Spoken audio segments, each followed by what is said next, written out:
We are calling the meeting to order. We don't have a quorum, but that's okay. We can proceed on.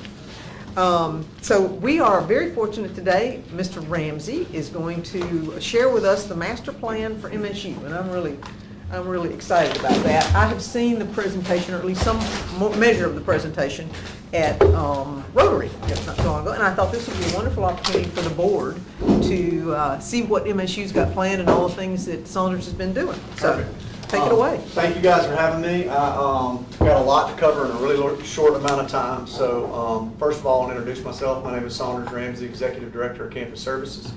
I've been at Mississippi State now since April 1st of 2020. The day the governor told everybody to go home. That was a unique experience for me, but it really helped me understand our campus a little better because I was the only person there. I do like to start this presentation saying that I am not in charge of parking. So Jeremiah is. So typically I carry around business cards. I like to joke I don't carry my business cards. I carry Jeremiah Dumas' business cards, because if you have any concerns about parking, I'd love for you to visit with him. I do want to talk to you about our master plan. Jeremiah, a lot of you know, planning background, planning mind, brilliant mind. He and I worked really closely together with Sasaki Associates out of Boston to update our master plan. This started during COVID, which was a giant change, but we just recently adopted it at the end of last year. So I'm going to really fly through this as fast as I can. I hope it generates some questions towards the end. So oftentimes when you hear of a master plan, you think of a map hanging on a wall. Oftentimes that's exactly what it is. It is only a decision-making process of where do I put my next building. When we started this process, we set out to say this cannot be that. It has to be a vision, a mindset. It has to be a living document. It has to be something that inspires you, something that guides you. And so, yes, it is a map hanging on a wall now, but it is also a document in which we inspire. Well, what are our inspirations? I'll relate this to the drill field being our main street. It is where the heartbeat is. It is where the investment has already been made. It is where the infrastructure is. It is where people want to be. So in true development style, we want to always focus on the core. As we extend utilities, we extend infrastructure, and we get away from density, all of our costs start to go up. As city leaders, you know that equation. So we really decided that as this part of this plan, we would do everything we can to focus on our core. We wanted to make sure that we designed around the existing clusters that already exist. Some of you will know vet school, engineering row, fraternity, sorority, these just general clusters. Smart growth, Bulldog Way or Wingo Way on the east side of campus is part of a smart growth opportunity, allowing us to make good transportation decisions on the east side of campus. Outdoor environments. This is something that has significantly changed over the last 3 years. Places for people to gather, places for them to spend time with people they don't know, shoulder to shoulder, face to face, getting to know each other. I said in an interview, just kind of came out one day, giving students back the time they forgot they had. You know, they go to class and they spend time in their residence halls, but what about that time in between? Your main street does a really good job of that, right? You get a break from work, you walk down and get a coffee shop, you go to Proof Bakery, you spend time doing things besides what they do on campus, which is eat, sleep, study, etc., right? Extend the art and cultural corridor. This really speaks to the success that the city has had on University Drive. So currently our College of Architecture, Art and Design is housed in Howell Hall and Giles Hall. We recently purchased the Hunter Henry Center. That becomes our College of Architecture, Art and Design campus.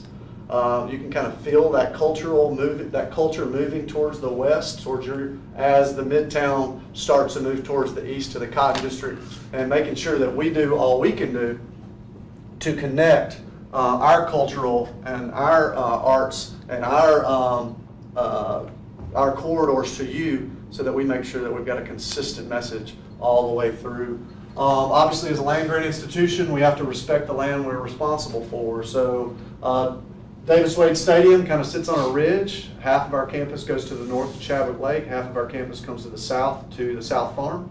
So any decision we make impacts our neighbors, right? So we got to make sure that we make sound, wise, environmentally sound decisions. We designed all of this around really 3 principles. We want to enrich the student experience, create inclusive destinations, and transform the environment. So Sometimes I believe as administrators we lose focus of what we're really there for. We're really there for the students. We're really there to create an environment in which they want to be in, they want to participate in, they learn about, they go get good jobs, they come back and help us prepare for the next round of students, right? And so we really keep that in mind.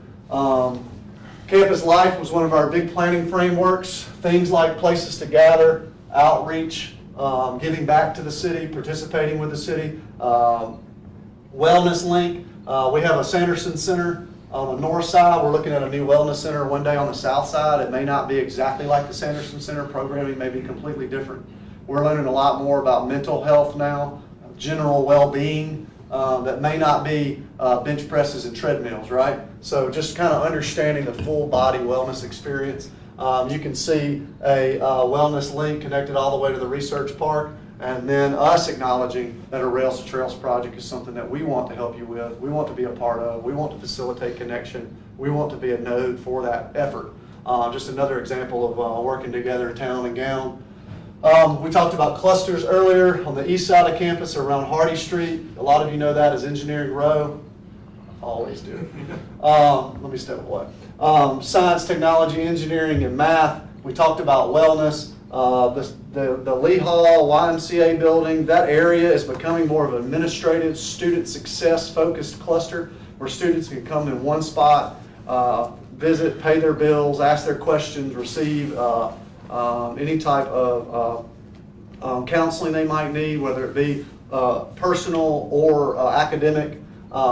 Creative nodes, we talked about the cultural and arts district, and then our specialty nodes with our research and our vet school. Landscape framework, focusing on connecting, making sure that we're connecting the center of campus through Bell Island, through the junction, through the amphitheater yard, all the way across to University Drive and to Russell Street, making sure that we create a way that people can get to and from in multi-modes, whether it be on foot, on bike, transit, or in vehicle. Same thing north and south. We've already talked about the drainage patterns and our desire to create green corridors.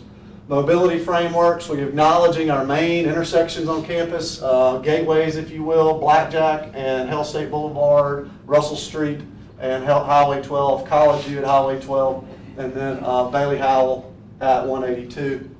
Making sure that we pay special attention to these areas, that we recognize when we enter key areas of connection points, whether it be county or city. I guess now all of this is city.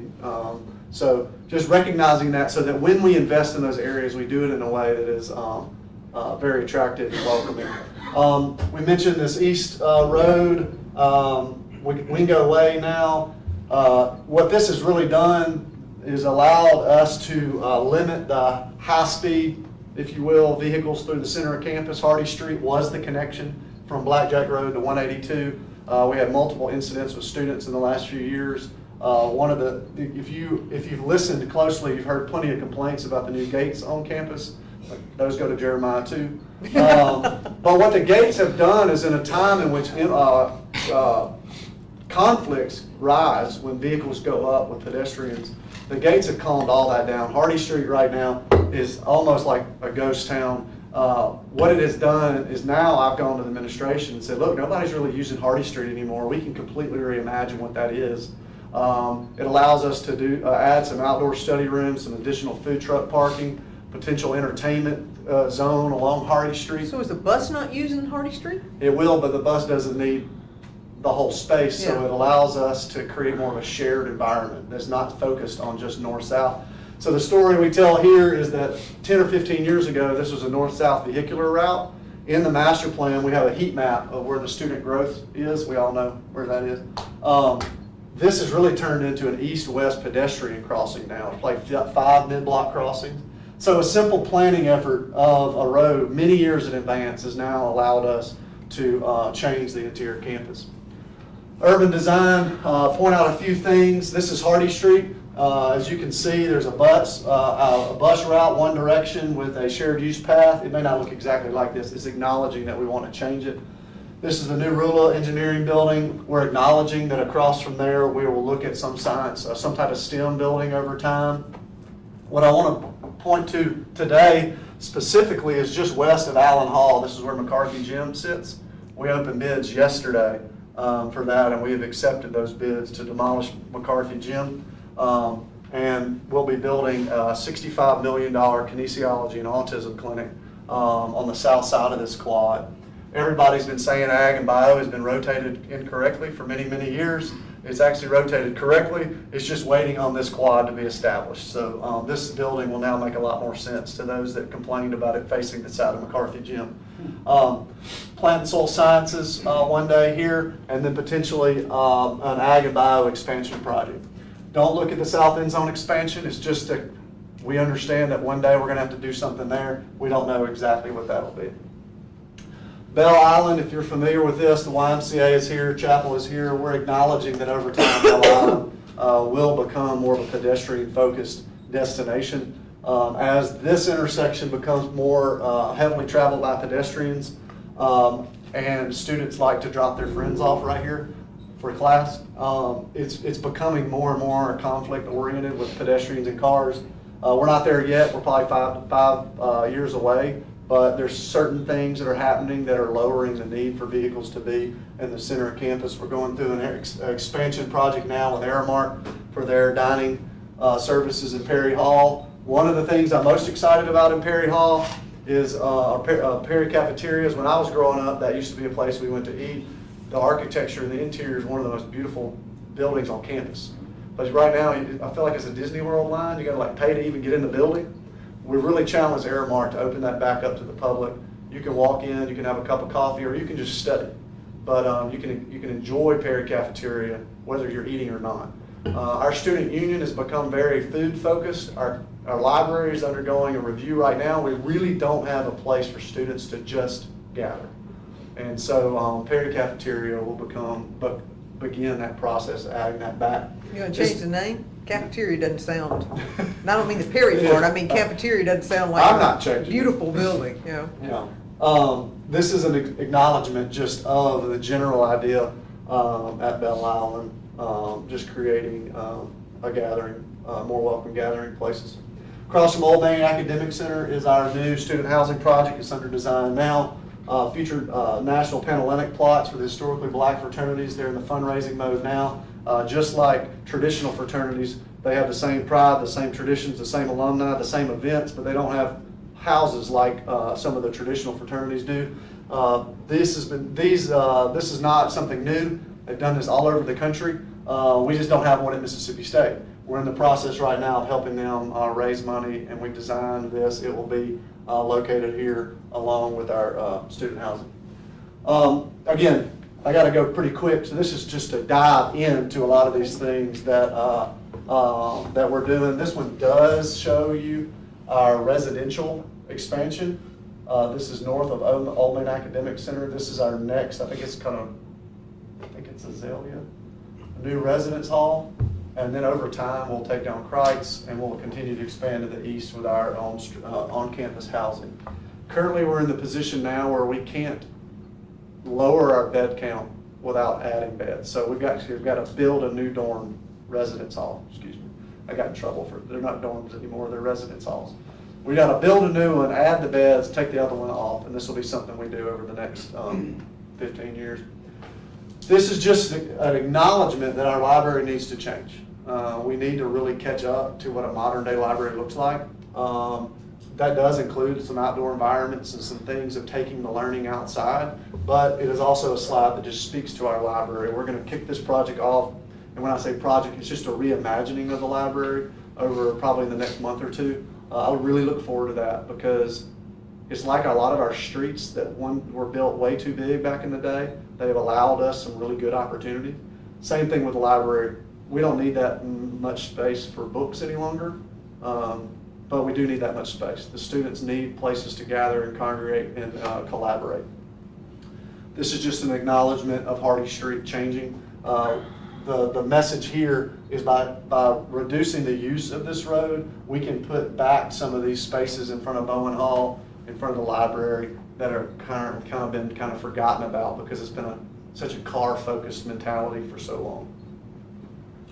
Towards the end of our master planning efforts, COVID really already believed in it. If any of you know my background and our background together, we already believed in the outdoor environment and people need it and people use it. But COVID helped us justify it more, if that makes sense. The students were they were forced to be outside, but nowhere to congregate, nowhere to hang. So this really forced us to consider the things like, this is Bowen Hall, completely blank. If you go to Bowen Hall now, you've got Adirondack chairs and shade, bistro tables. While the students have been gone this week, we just put out completely new sets in front of Cobb, Hilbin, Harned, Old Main Academic Center, and by the old trains, the old Stennis Institute by the old depot where the water features are. It's just changed the complete character of campus. Really proud because this is a planning effort right before, and then our plan, and now it's done. That's just proving the value of planning. We're looking at this corridor now. We talked about crossing Hardy Street, which is in the distance. This is a hand lab and the library. Just adding to the environment outdoors is a main focus of ours. This is focusing on the arts and cultural corridor connecting to University Drive. So we're looking at an expansion of Howell Hall, a connection with pedestrians behind MacArthur, a new road down by the soccer field, a renovation of Hunter Henry, and just carrying this art and culture towards you guys.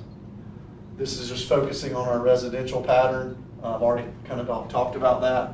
This is a look from over Duty Noble, if you will, looking back at a potential event facility by Howell Hall. This is our new student housing project, drill field, McCarthy Quad.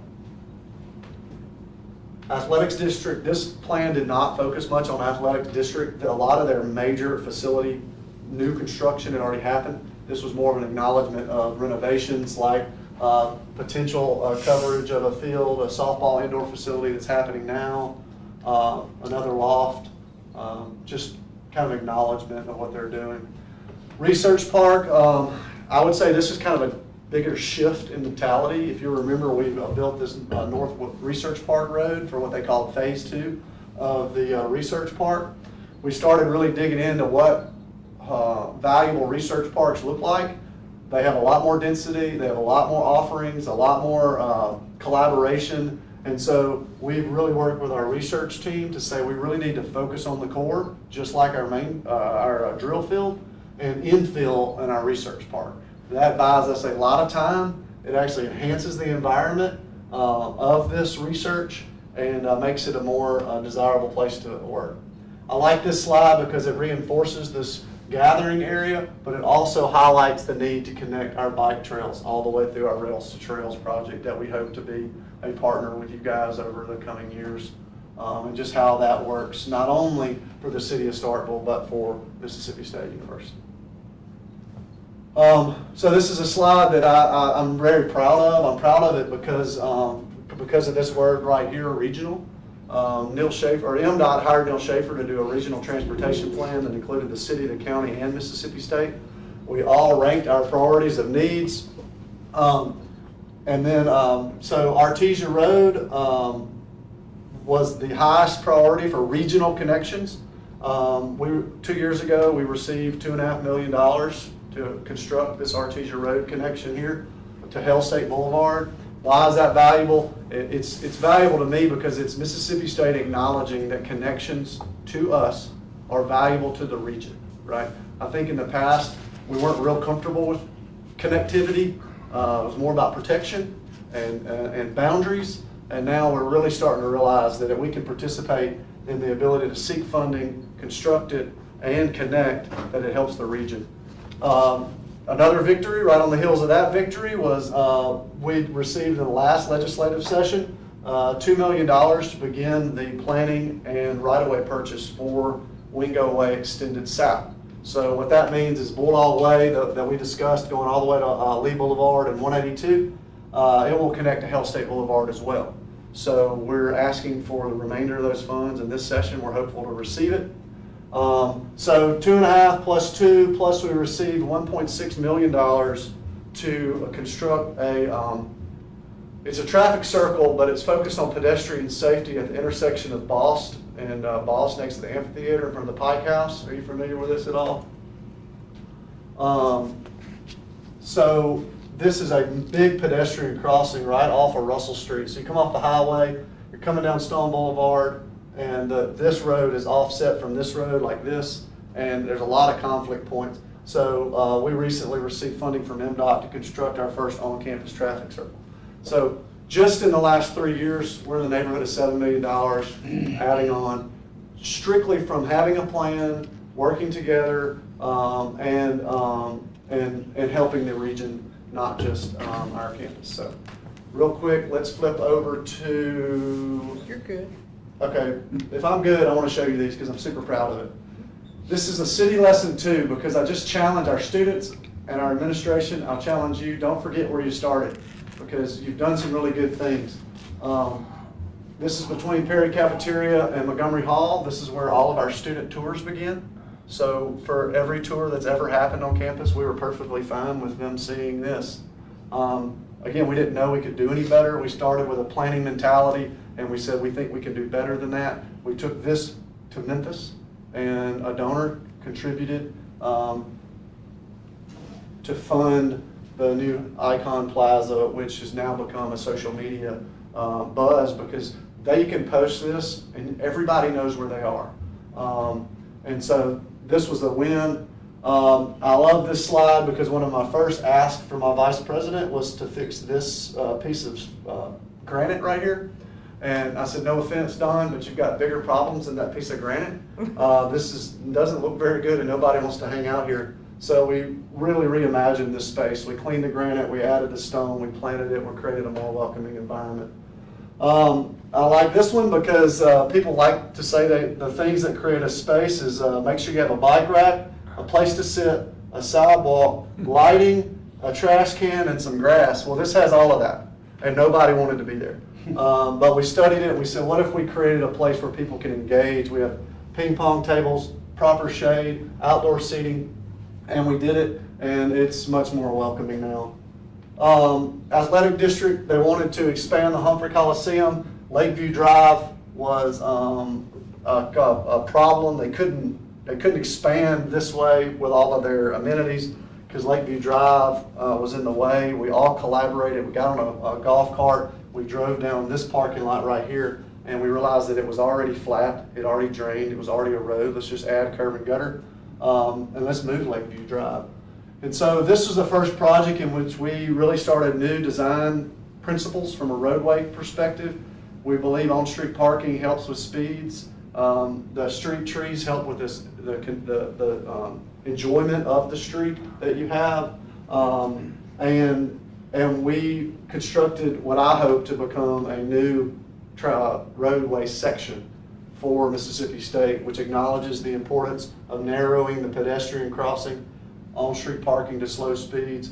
Now, if you go out there now, these street trees are in place. I say every time I present that I need a new slide. You do. I know. It's looking nice. It is beautiful. You need to go see it.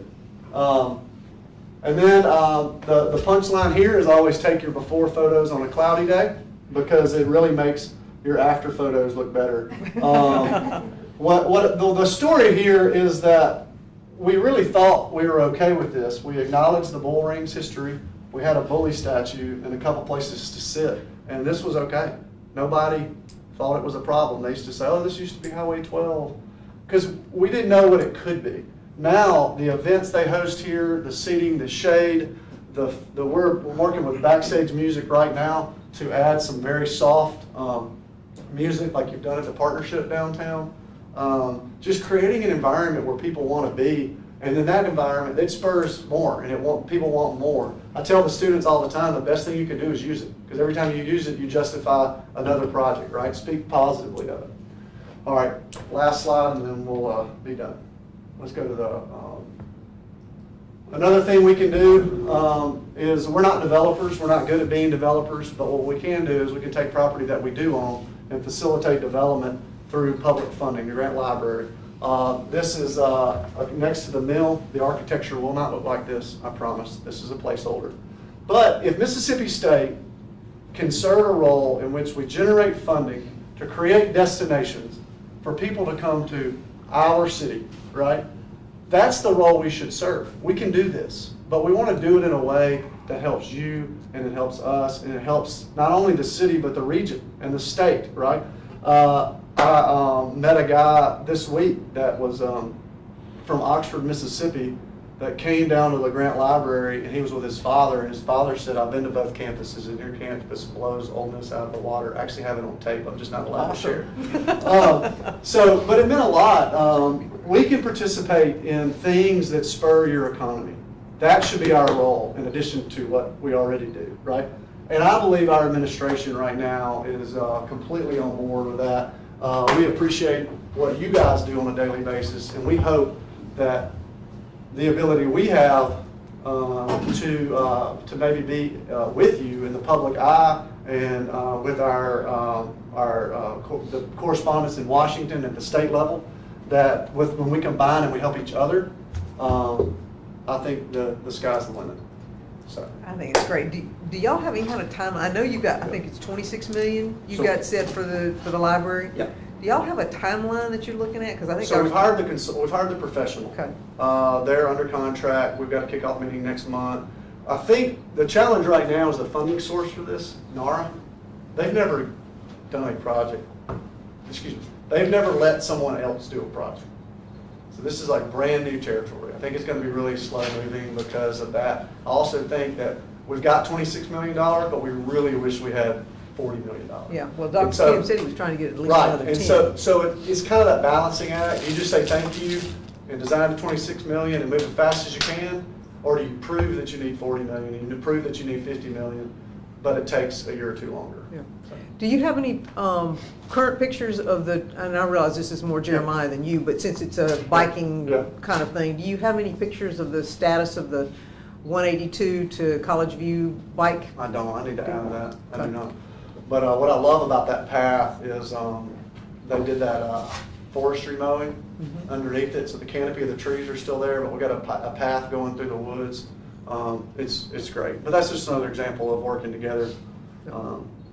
Well, that's one of the things that I think both the board and the previous board are really proudest of, is that we've managed a really nice arrangement between the two of us and the county. You add that to it, and it makes a huge difference in how much we're able to do and what the quality is. And I'm already we're using this master plan to start the conversation of Highway 12 is still a border, and we need to all be at least speaking of ways to solve that, even if it takes 20 years or 30 years or however long it takes. Everybody that gets a chance needs to hear that we collectively want it changed.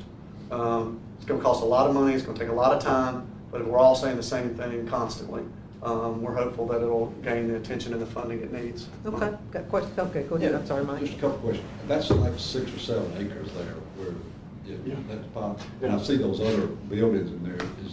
Are you thinking maybe public-private deal or some entertainment? This is a personal statement. Okay. The best thing we can do here is create multiple opportunities for visitors to come to Starkville. So where that may not be condos, right? It might be future museums, it might be visitor centers, it might be, so public, more public than public-private. Now, if somebody else can help us get that faster, maybe, but in my mind is like, how can we use our strategic positioning to help you guys create something where you're getting 5th graders from Ocean Springs. You know what I mean? That, to me, is like, I tell a story about how Nike's strategy is to get as many young kids to Portland, Oregon to practice in Nike shoes so that when they go to the NFL, they remember Nike. The best thing we could do for Starkville and Mississippi State is to get 4th and 5th graders in Starkville as early as possible so that they remember, I went to Mississippi State, I saw a presidential library, and they study this at the vet school, and I want to go back there. I mean, that's the best thing we can do. And that ties into the sports tournament facility. Absolutely. Absolutely. Yeah. Sorry. You know, the other thing was, I didn't know about those roads. I had no idea to ask you about those 2 roads. What is the, you have timeline? Artesia Road's pretty far along. We've already signed contracts with a consultant working on alignments and environmental. I'm going to guess you're probably at least 12 months away on that one. You're probably at least 2 years away on the other one, maybe 3. We don't even have full funding for that yet. We're gonna try to get through design, environmental, and right-of-way purchase. So, you know, you're probably, from opening those roads, you're probably 2 to 3 years on Artesia Road and 3 to 5 years on Wingo Way. I think that'd be a big asset. Absolutely, Both of them. absolutely. And then by participating in that, you know, we know the landowners that own it, but by doing that, you've helped regional transportation. You've also helped private development, right? Which is what I'm trying to say. Like, we don't need to be just land grabbing. We need to be doing the things to help developers succeed. Yes, that's a fine line. All right. As long as you are the right person at the right time and the right job, really appreciate that. And we would love to have your input in that same sort of philosophy as we tried to tackle South Montgomery. I mean, that's obviously something the city is Yeah. trying to figure out, but I really appreciate all this. Yeah, well, I appreciate it. Any more questions before I close? Say. I just have a comment really, and I think there are takeaways for us too in all of this, and that is how critical it is to have vision and a plan, and for the general public maybe to understand that it takes years to get some of those things accomplished, and you are far better planning for the future than just constantly being in reaction mode and that sort of thing. And I'm interested to see what you're doing with the streets on campus. I was reading something yesterday where this seems to be a national trend spurred by COVID, where streets, particularly in areas where there's more density, become slower speeds, expand that outdoor space, but in some cases eliminate vehicle traffic altogether and convert it to bike paths and outdoor space for people, that sort of thing. So it's interesting to see it playing out close by. Yeah, absolutely.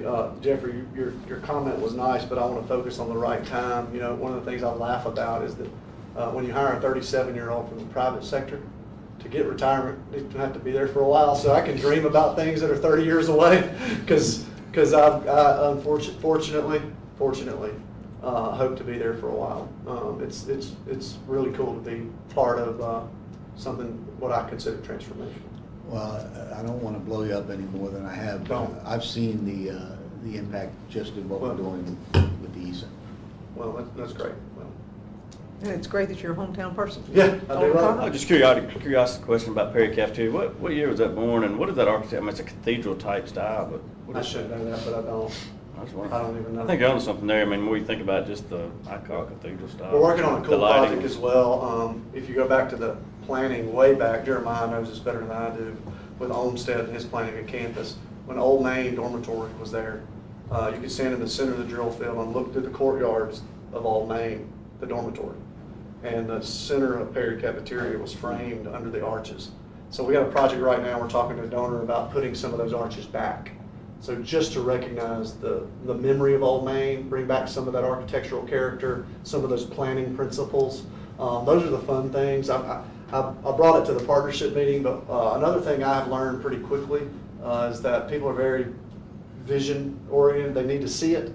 So we have done, I've got about a 50-page document of just ideas, just dreams.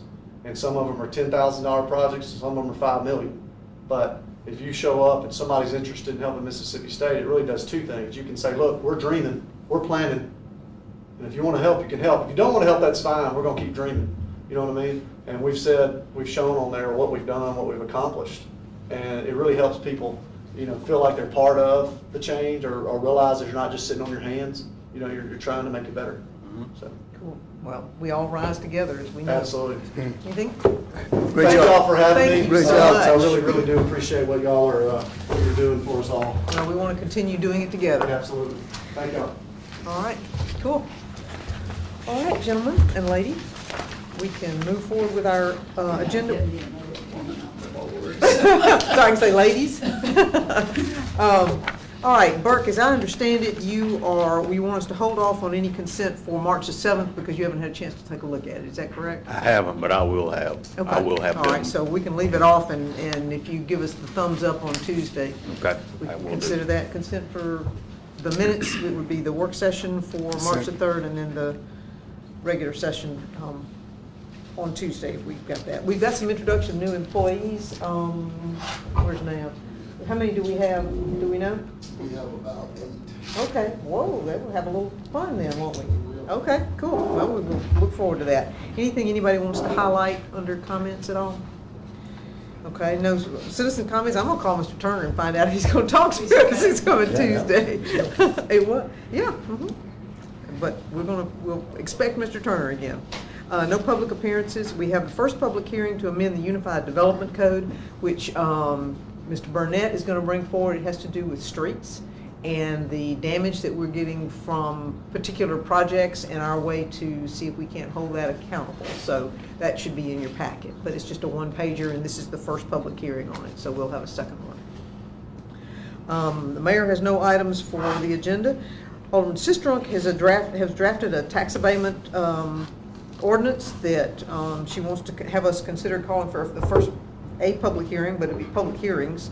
In fact, Lisa, let's strike A and put down public hearings. Strike A and put an S at the end of it. Can I speak very briefly? Of to course, that? no, I want you to.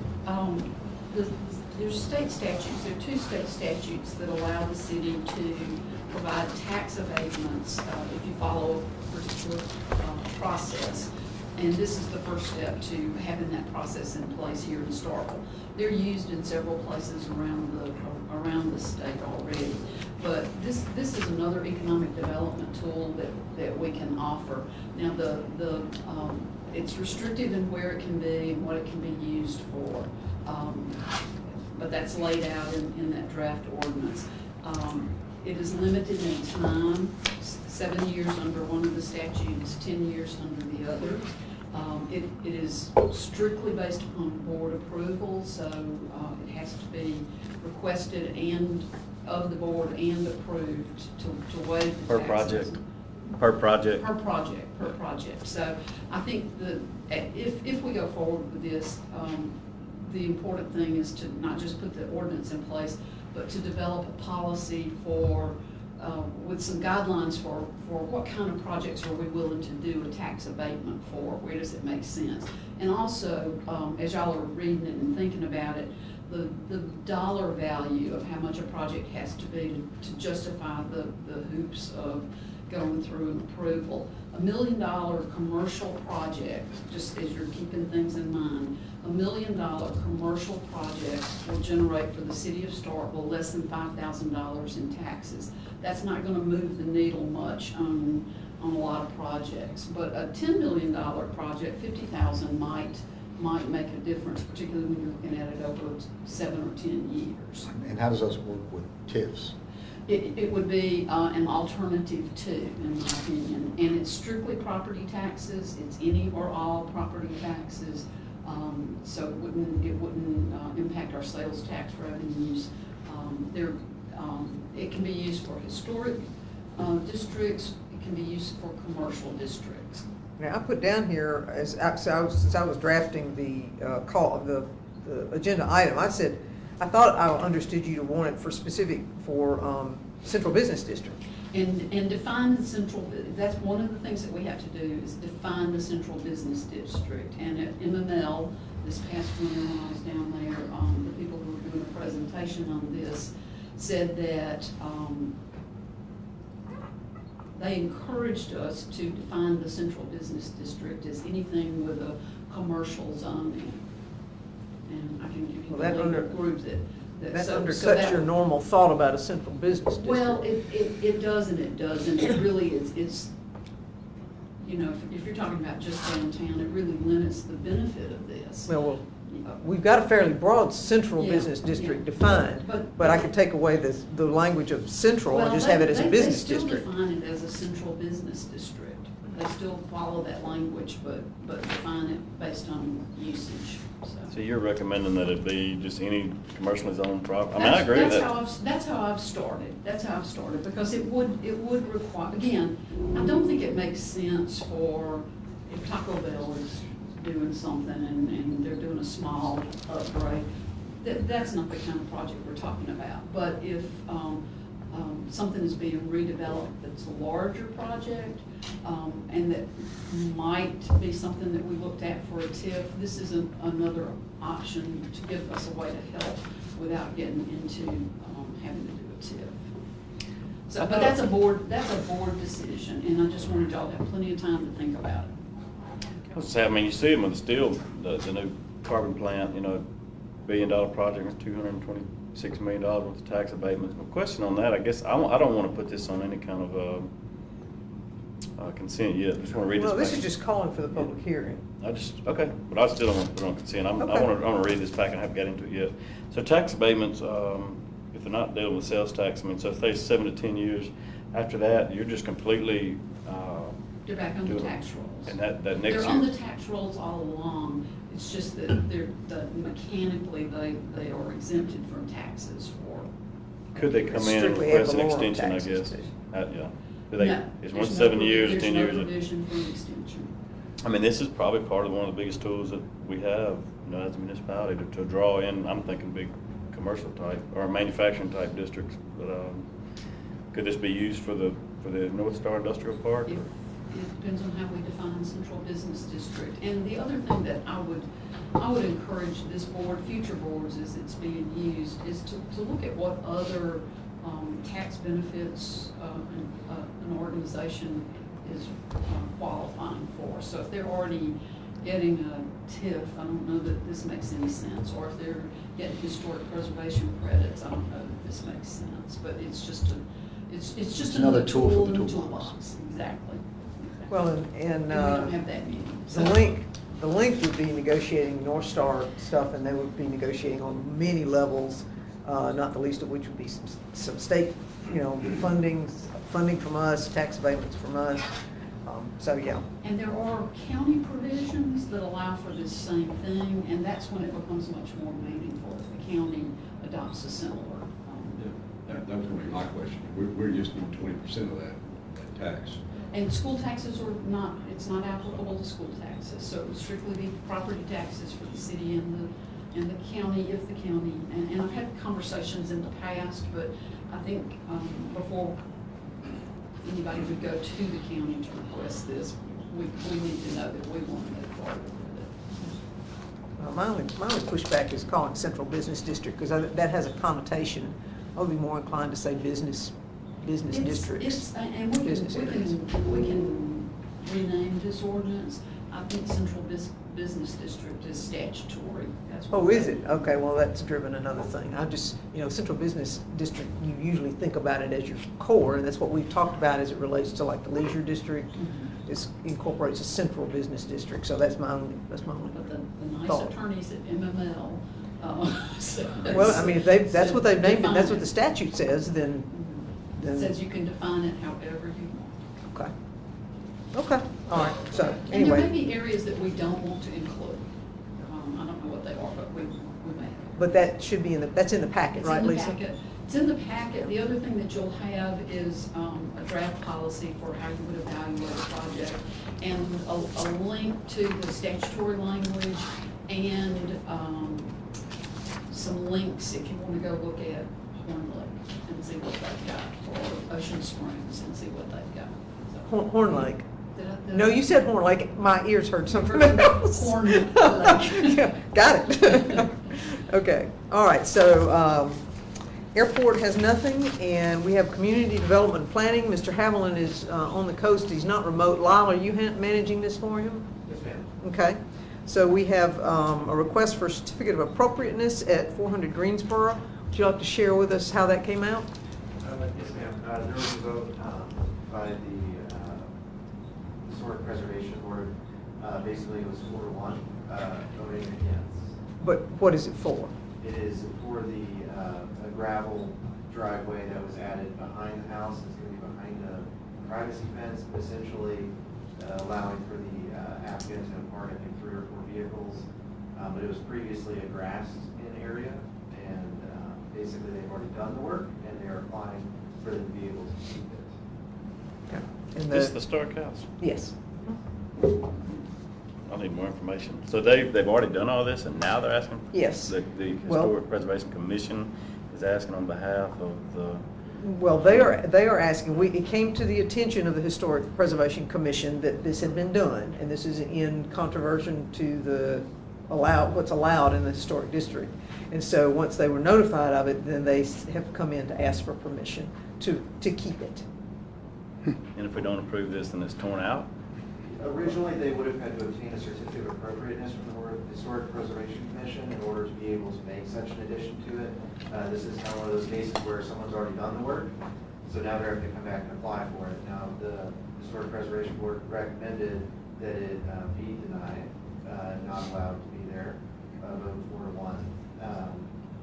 And now ultimately, yes, it would be up to the board. So it It comes. would be taken out and seeded, So we have sodded to go back. back to what it was before. Why was the proper protocol not followed before the work was done? I Same way don't it know. was, that same way they got built out. They, Well, well, let's just say that we think that they perhaps were not aware of it. We'll put it that way. I think Mr. Huskisson was going to send an email to the board to provide a little background information, so y'all should be receiving that before we do it. Yeah, I think they, from the count, they didn't believe that what they did required approval. It's just as simple as that, and so they moved forward. So clearly it won't go on consent. No, no. But that's a little bit of background information and I didn't believe that on the historic district. Though. yes. It's not a public hearing, though. No, it's not a public hearing. It's just it'll just be a discussion and an opportunity. Now, the applicant does have an applicant, whatever the formal approach would be, they have an opportunity to speak to that. So, but it's not a public hearing, so. Okay. No consent, that's Right. right. All right, our next item is a conceptual master plan for 2 parcels. Okay, this was voted for unanimously and approved, 5-0.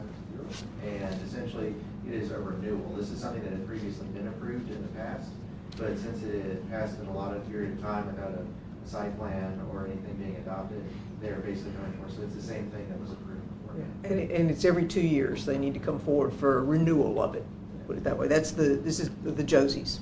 So consent for that, okay. Then we have a request for final plat approval for Encore subdivision, and Encore is the one that's on the new, it was the graduated assisted living facility that's being built off of Right, Academy Road. right. So this is the final plat for that. Was that a unanimous approval on that? Approval. And Okay. you might have previously heard of it as a. It was the preserve, and now it's the Encore. So consent for that? Consent. Okay. And then we have Camden Green, which is the extension of Clark Grove. Clark Grove. Thank you so much. So it's up in your area. So Consent. Where's consent that for- again? Clark Grove is the one at West Side and Reed, and this is just to the north of that. This is an extension of that same project. So it really did. Nice affordable I housing. think it been a 28 more. Yes, so, and they're ready to move on it, so. All right, then under engineering, we have a low quote from Welding Works for guardrail on Washington Street. Consent. Consent. That's a project, well, that's one of the things that's small for the city, but mayor took the lead. That's, individual comes out in a wheelchair. Yeah, Mr. And Richards. not just for that, for anybody, so that was Yeah, easy. it's a sharp drop off Sure, there in great. Washington, so. All right, moving forward, consent for that one? Consent. Okay, let's see, February financials, any issues with those that we, No issues with those, but I was gonna see if I could, because we're in finance and administration. Okay, you wanna pass out? All right. I could pass out my. Alderman Sistrunk has been busy. I have so- been, and what I'm trying to do is to formalize some of the things that we've been doing into a policy that the board approves. And this is a draft budget policy for how we go about adopting the budget. I'm not asking us to act on it this board meeting. I'd like y'all to take it home, read it, study on it and all that sort of thing. But it just really lays out the ground rules for how we'll put the budget together. And we'll look at taking it up in April. And we'll email it out as well so that everybody will have it. But just for here, we wanted to pass it along. So, so the February financials, consent for that? Consent. All right. And then we have nothing with the fire department. HR, we've got Adam Frazier, the certified police officer. Is that it? All right. Consent. Consent for that one. I swore in 4 new ones yesterday, which is wonderful. We got four new police officers. So that was a good thing. Parks, Joanne, are you here? No, not here? Okay, so gym divider, the board has already approved this, and so we've got to get in the cost of it at $47,850, which is the lower of two quotes, get that Consent. approved. Consent for that. Accepting the lower quote for the floor service for refinishing and repairing the gym floor. Consent. Those gym floors cost a lot of money. And then the lower quote for concession stand ovens in the kitchen. Consent. All right. Police Department, we have reimbursable, 100% reimbursable security grant, which is wonderful for the Consent. LPRs, consent for that. And then another 100% for fingerprint identification equipment. Consent. For that. All right. Sanitation, authorization to reject all the proposals. We had one proposal from Waste Pro for the commercial pickup, and it was unacceptable to accept it. It was Didn't make quite, financial sense. yeah, it did not make any financial sense, and we need to do something differently. So we're going to reject this one and go another direction. Advertise, okay, consent. Consent for that. Utilities, Mr. Kemp, there you are, in your green. Authorization to approve the final pay estimate for Babylon, closing this one out, right? Oh, Lord. Yeah, that's a good thing. Consent. That's a good Thank thing. Okay, a lower quote for welding works. Anything about any of three of these remaining ones that we need to know? No? Okay, just very straightforward. Okay. Welding works to install a storage canopy. Lower quote for landscaping. This is landscaping, a new service, new person, the person you had who's no longer available. So. Consent. And then change order for contract increase on the sewer. And this, I asked Sabrina about this, but this was because we had things that were not part of the contract, which were point replacements. Point repairs, just Point repairs. unforeseen. Right. In the initial investigation, because the process is you can't TV every line Mhm. on the onset, because there are locations where the camera cannot continue. Okay. So I think we cambered around 85% of the lines, understanding that there was gonna be Some of these? additional ones that. All right, there were 32 of those, I think she said. Okay, all right, so that will, and while I've got you on this, the sewer rehab, when do we expect to be completed on Rolling Hills and Green Oaks? I think that with this additional 42 days pushes it near the end of April. Okay, so we do think that will be the end of it. That's what we think. Okay, all right, consider that. Awesome, all right, those, no executive session that we're aware of at this point in time, so we'll assume none, and we can go have a great weekend, everyone. Thank you, everyone. We'll close it out. What about, what's up with you? SEC baseball.